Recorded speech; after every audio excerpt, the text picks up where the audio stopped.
আসসালামু আলাইকুম ওয়া রাহমাতুল্লাহি ওয়া বারাকাতুহু। আজকে আমাদের কাজের টপিক হচ্ছে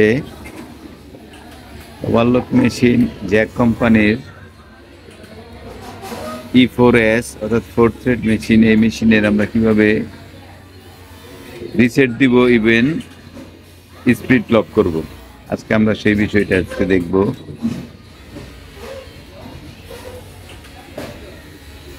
আসলে আমরা কাজে যাই, দেখেন আমাদের এখানে প্লাস মাইনাস আর একটা এলইডির বাটন আছে।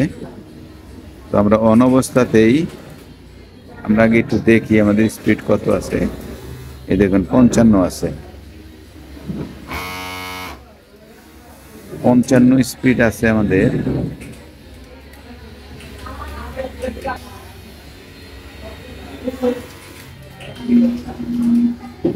তো আমরা এখন প্রথম রিসেট দিব।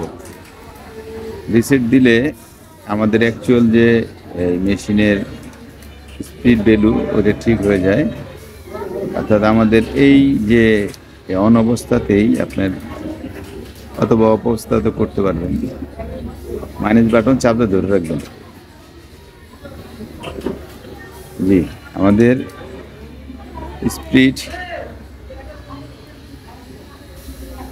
মানে ভ্যালু চেঞ্জ হয়ে যাবে, তখন আমরা বুঝতে পারবো যে আমাদের মেশিনটা রিসেট হয়েছে।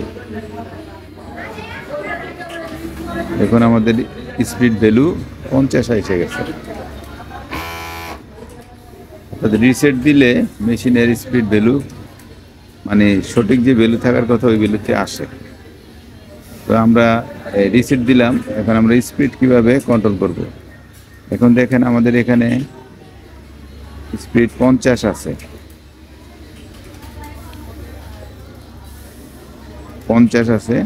দেখুন আমরা এখানে 55 পর্যন্ত করতে পারি। তো আমরা সাধারণত 50 পর্যন্তই রাখি, কারণ 55 হাই স্পিডে দিলে মেশিন সুইচ করার সম্ভাবনা থাকে।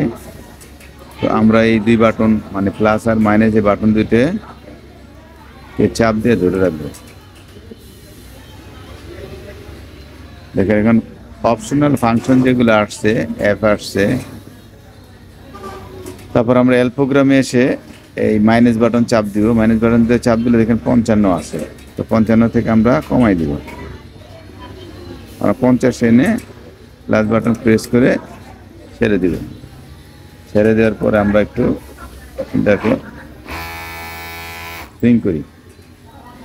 দেখুন আমাদের এখানে 50 আছে, এখানে 50 আছে। 50 কিন্তু আমরা চাইলে আর এখান থেকে সাধারণভাবে কি বাড়াইতে পারবো না।